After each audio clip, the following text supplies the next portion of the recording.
ইয়া রাসূলুল্লাহ, নবী গো, ও প্রাণের নবী গো, আমার সম্পদ নয় গো, আমি আবু বকরের জীবনটাও আপনার জন্য অল টাইম রেডি রেখেছি।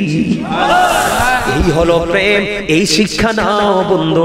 যেমন আমি আজকে ওনাকে খুশি করার জন্য বলছি না, লোকমান ভাই কিন্তু অসুস্থ, ওই দুপুর থেকে বন্ধু আমার জন্য ওই আপনাদের ওই পারে বসে আছে, আমি ওই দুপুর থেকে উনি ওই পারে বসে আছে, কিন্তু আমি এখানে আপনাদের এই বলাকোট বাজারে আসছি 9:30টায়, কিন্তু দুপুর থেকে তিনি ওখানে।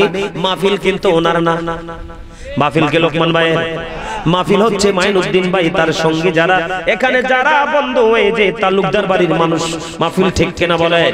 কিন্তু লোকমান ভাই ওখানে গিয়ে বসে আছে, এটাকে আমি প্রেম বলতে পারি কি পারি না?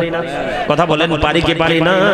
ও বন্ধু, আজকে মাইনুদ্দিন ভাই এবং তার যারা আছে তালুকদার বাড়ির মানুষ যারা আছে, তারাও আমাকে এত ফোন দেয় নাই আজকে সহ মাহফিলের দাওয়াত নেওয়ার পর থেকে এই পর্যন্ত। এটাকে আমি ভালোবাসা ছাড়া অন্য কিছু বলতে পারবো না। এইটা আমি গাজী সুলাইমানের প্রতি প্রেম না রে, এই প্রেম আমার মদিনাওয়ালার সাথে,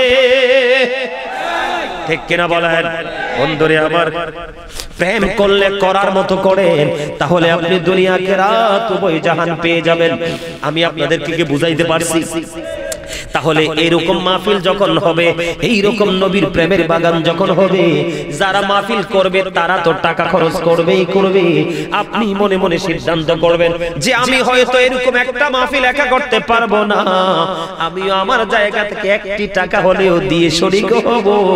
কারণ হযরতে আলী রাদিয়াল্লাহু তাআলা আনহু তিনি বলেছে, নবীর প্রেমের বাগান যে সাজাইবা, মিলাদুন নবী উদযাপন উপলক্ষে নবীর প্রেমে পড়ে যেই মিলাদুন নবীতে একটি দিরহাম খরচ করবা গো, তোমার মৃত্যু হবে ঈমানের সাথে, ওই হাসরের দিন বিনা হিসাবে তুমি জান্নাতে। আর জোরে বলেন না সুবহানাল্লাহ। যেই আবু বকর প্রেমের পরীক্ষায় আজকে পর্যন্ত বন্ধু বিজয়ী হয়ে গেল, ওমরের মনটা খারাপ হয়ে গেল, আর কি জীবনে আবু বকরকে হারাতে পারবো না।